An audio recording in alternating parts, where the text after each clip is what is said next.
So the other day I was looking through my YouTube videos and I was shocked to find out I had no videos on constipation that I could find. So I decided to do one.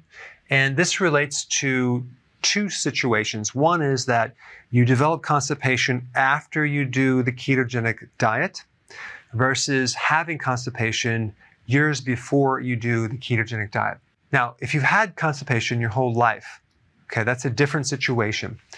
I would highly recommend you go to a doctor that can evaluate that deeper, maybe get some type of scan to look at your intestines. Because many times the large colon is completely dilated and distended to the point where it's going to take a lot of work and a long time. For people that had long-term constipation and they've tried all sorts of things, I'm going to recommend some type of herbal laxative. I'll put some links down below. Now, some people are concerned about being dependent on herbal laxatives.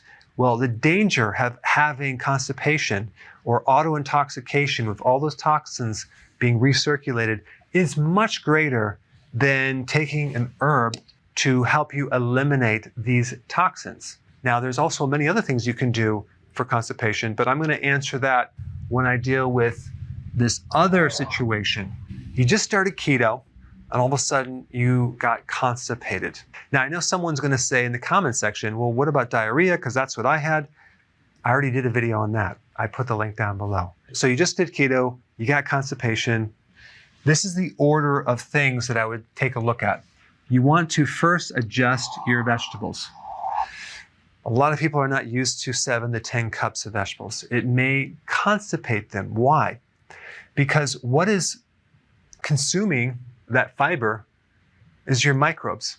And you need to kind of build up these microbes. You may not have enough to deal with that much fiber. So you may want to start out with 4 cups of vegetables, slowly go to 5, 6, 7 over time. So overloading these microbes with too much fiber could constipate you. The other point is too, when you take fiber in, it's going to swell up with fluid. If you're not drinking water after you consume the vegetables, there could be a problem with kind of dehydrating your colon. Because of the gel effect with fiber, it basically absorbs water, it expands, and it helps to form the stool. So we want to adjust the quantity, either up or down. Some people get constipation by consuming a lot of protein with no vegetables. Well, then you might want to increase the vegetables. So first thing is increase the quantity up or down to see if that handles it. Second thing is the type of vegetable. If you're consuming a lot of cruciferous vegetables, some people don't do well with that. They can't digest it as well. So you might want to switch the type of vegetables that you consume. It could be like green lettuce leaves. That might be something you can do, or asparagus or celery. Just change the type.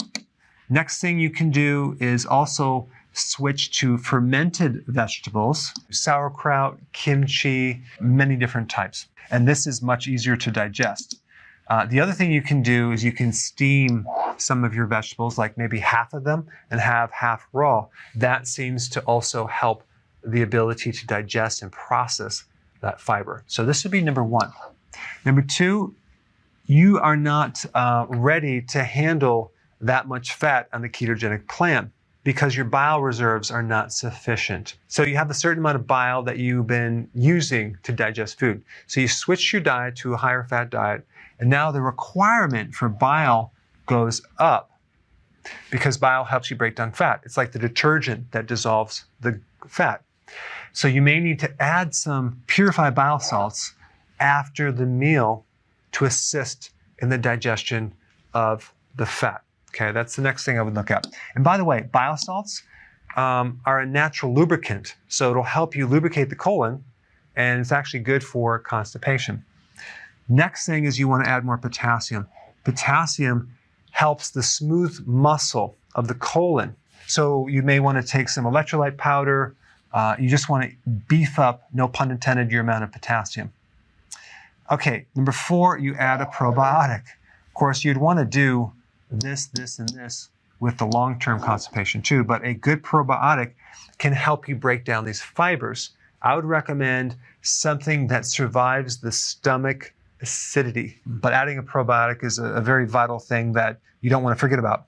And number 5, add a herbal laxative if you need it as a temporary thing. And number 6, B1. If you're deficient in B1, you could lack the necessary neurotransmitters to help activate the muscles in the colon. So B1 naturally helps the peristalsis, or the pumping action of the colon. Another common thing that a lot of people do with keto is they do MCT oil. MCT oil has a natural laxative effect. So in the process, you may want to use some of this to help keep things going.